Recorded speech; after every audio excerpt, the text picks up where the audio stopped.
from Kim, and she can fuck all night. Absolutely remarkable. The Tampa Bay Lightning in Game 7 defeat the Toronto Maple Leafs, and I have no words. But before we get into this game, let's talk about the previous two games that I did not make a recap on yet. So let's just get those out of the way. So in Game 5, the Lightning came out hot. As just 5 minutes in, Steven Stamkos would score on a 6 shot that would get the Bolts up early 1-0. And then less than a minute later, Victor Hedman on the power play would make it 2-0 Lightning. So quick in the game, the Lightning just come out the gates hot and go up 2-0 to end the first period. In the second period, there would only be one goal, and it was John Tavares for the Toronto Maple Leafs on the power play. And then to start the third period, Morgan Riley would get on the board for the Toronto Maple Leafs. And then not long after, followed by Nylander, making it 3-2 Leafs, and the Bolts have given up 3 unanswered goals after their quick start. Nearing the halfway point of the third period, Ryan McDonagh would score a goal, tying things up, but it wouldn't matter as Mitch Marner took a shot on Vasilevsky right off of his leg pad, right to Matthews, and Matthews would bury it in the net, and that would be it. That's it. The Lightning just absolutely implode in this game. I don't know how else to describe it. They go up quick and early. They look like the better team quick and early. They outplay in the first period just to sit back and be pushed around for the rest of the game. I didn't understand it. It was really frustrating to watch because it was a game that the Lightning were totally capable of winning, I felt like. But with this game, the Maple Leafs would push the Lightning to the brink of elimination, taking a 3-2 series lead. So at this point, for the Lightning to win the series and move on, they would have to win 2 straight, a task that neither of these teams have done thus far in this series. So the road ahead was difficult. After this game, I believed that it was over for the Lightning and that it was done. Now listen, the Lightning have an incredible record in the playoffs since the beginning of 2020, following a loss. Since the 2020 playoffs, the Lightning have not lost consecutive playoff games. It's an incredible stat. I don't know how many teams have gone on a streak like the Lightning have in that department. It's unreal. I believe the Lightning are 17-0 following a loss since the 2020 playoffs. It's unreal. I thought that Game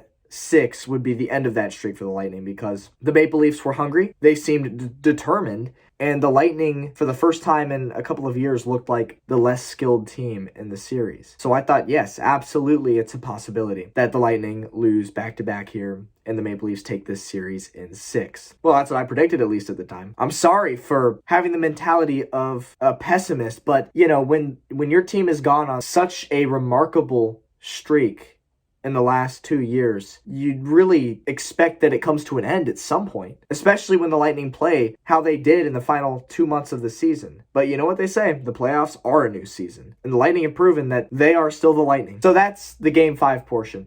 Game 6. Probably a terrible transition, let's ignore it. Game 6 was played on a Thursday night, and unfortunately, I am in an adult hockey Thursday night league, so I had to miss the first 2 periods of this game, which at the time I didn't really mind because I was like, all right, well, if the Lightning lose this game, then I won't have to endure the stress while having my eyes glued to the screen, right? I get to sit on my bench, play my game, and just not worry about it. However, the referees of my game were frequently getting updates from the scorekeeper on the whole Lightning game, and so I was getting updates. I remember hearing it was 2-0, and then 2-1, and then 2-2, whatever. So yeah, I mean, it wasn't the worst game in my opinion, to miss the first 2 periods but I did watch the highlight reel, of course. I have to. So let's talk about it. In the first period, only 1 goal total would come, and it would come from Andre Palat unassisted with just a couple of minutes to go in the period, 1-0 entering the second, Tampa up. 10 minutes into the second period, Anthony Cirelli would have a shorthanded goal unassisted, making it 2-0 Tampa Bay up on Toronto, and then this was, it was on the ice when this happened. So unfortunately, just 1 minute after this Cirelli shorthanded goal, Austin Matthews would get on the board for the Toronto Maple Leafs. And then something that should never happen in the playoffs happened to the Tampa Bay Lightning, as they would become the definition of lazy in the final minute of the second period. With just 34 seconds remaining in the second period, John Tavares scored a goal to tie the game up at 2. Now, usually when a goal is scored within the final minute, it's just like, oh, really? However, that wasn't the only goal scored, because with just 8 seconds to go in the period, a mere 30 seconds after the Tavares goal, Tavares scores a second one. Tavares scores 2 goals in the final minute of the second period. And for the second straight game, the Lightning go up 2-0 just to give up 3 unanswered. And in this case, Toronto has no excuse. Like, if you score the 2 goals in the final minute, That should absolutely kill your opponent's motivation. That should absolutely kill their drive. It should shift all the momentum in your favor. That's just the way it should be. The Lightning give up 3 unanswered for the second straight game and go down 3-2. And about the halfway mark of the third period, Toronto commits 2 penalties, giving Tampa Bay a 2-man advantage, and Kucherov wasn't going to miss. It's a tied game. 3-3. Lightning facing elimination going into overtime in Game 6. Now, at this point, I did get to come home and finish out the rest of this game. Totally stressful, but I was going into it with the mindset of, oh, well, we'll probably lose. Just expect to lose so, you don't stress it or whatever. You go to bed all pissed off, just expect the worst outcome here. Which I know it's bad. I'm sorry for it, but that's just kind of my way of coping with sports losses. However, in overtime, with 2 minutes to play, 18 minutes gone in the fourth period, Braden Point finds Campbell 5-hole on a rebound shot, and it finds the back of the net miraculously. A Toronto stick almost saved it, just missed, and it crossed the line. So the Lightning force a Game 7 with this incredible effort, and at this point it's just unreal. It's like, wow, we really forced a Game 7, and it keeps the streak of not losing back-to-back playoff games alive. So that was this was a truly remarkable game for the Tampa Bay Lightning, but I hope for the remainder of this playoffs, they do not allow another goal in the final minute of a period, much less 2. That's brutal. You should never give up 2 goals in the final minute of a period. It should never happen, especially in the playoffs. So that's the Game 6 portion. Now let's get to the part that everybody's waiting for. Okay, so now we're at Game 7. The Tampa Bay Lightning facing elimination. It's their second Game 7 in the last 3 playoff years. Oh boy. No team in this series had won back-to-back games. Toronto pissed off that they can't get past a Game 7. Toronto pissed off that they haven't won a playoff series since 2004. I thought that it was everything in the world was going for the Leafs in this game, especially because it was their home game. They had it at home in front of a sold-out crowd, and I didn't really see how they lost this. In one of the most stressful, asshole-clenching games you'll see as a hockey fan, the Tampa Bay Lightning pull it out in the end. In the first period, Nick Paul collects a rebound and just backhands it one-handed to find the wide-open net. 1-0 Tampa in the first. Mind you, that came with the final 2 minutes to play. In the second period, Tavares had a goal that was wiped off the board because of an interference call. I don't give a shit what Toronto fans say. That was the right call, okay? It was. And we'll talk about the refs at the end of this. However, it wouldn't matter because Morgan Riley would find the back of the net not too long after making it 1-1. It's a tied game in the second period. Just 3 minutes later, Nick Paul would get his second goal of the game and one of the sexiest goals you'll see unassisted by somebody not named Connor McDavid. Nick Paul, for his second of the game, puts it he just kind of kicks it to himself with his back skate, finds the net past Campbell somehow, some way, an absolutely unbelievable goal. Highlight reel, and that would be the final goal. Third period came and went, no goals, and when the Lightning go up, and there's only a couple minutes left, the Lightning love to play prevent defense. They've been doing this for the past couple of years. It's infuriating as a Lightning fan because why are you doing it? You have the skill to go and, enter the zone and take shots or whatever. They just love to play prevent defense, and it's so stressful. I don't think I've ever watched a more stressful hockey game in my entire life than that of Game 7 of the Islanders Eastern Conference Final Series last playoff. The final minute was just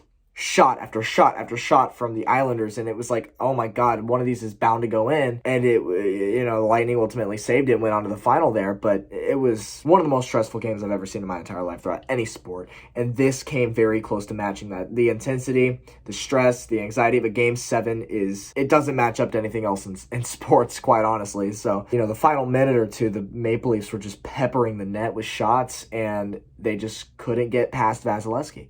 They couldn't do it. Vasilevsky had a series-clinching shutout streak of 5 straight series. That came to an end, although he only gave up 1 goal, which is the fewest goals allowed from Toronto in this series. So that was an incredible performance by Andrei Vasilevsky. But, Nick Paul, he is the story of this game. Without his efforts, the Lightning don't win. Now, I'm going to get a little bit controversial here as I expect a lot of Toronto Maple Leaf fans to watch this video. I have never in my life seen a fan base bitch and moan and complain non-stop 24 fucking 7 about the officiating. Twitter was a war zone of just Leafs versus refs. Refs don't want the Maple Leafs to win. Referee officials, this, that.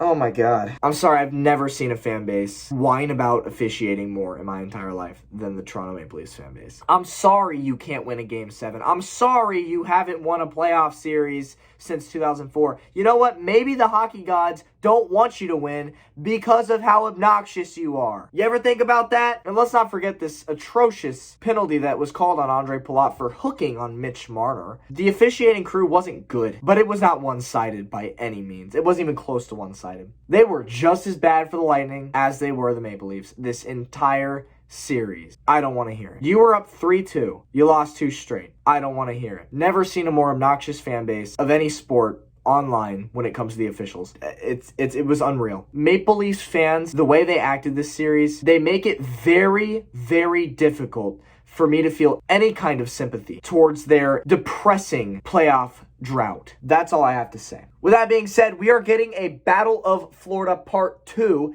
That's right. Panthers versus Lightning in the second round of the Stanley Cup playoffs. The Lightning have advanced to the final 8. The conference semifinal, the quarterfinal of the bracket, and I couldn't be more excited. Love me an in-state rival between the Miami Sunrise Panthers, whatever. It's still ridiculous that they get to be called Florida, but we got to stay with Tampa. It's what I mean, it sounds stupid. Tampa versus Florida. It would be like the same thing as saying, oh, well, the Los Angeles Kings versus the California Sharks. I mean, it would be the same thing. It sounds stupid, but it is what it is. I'm not going to sit here and complain for 10 minutes about the naming of a professional hockey team, but yes, Florida versus Tampa in the second round.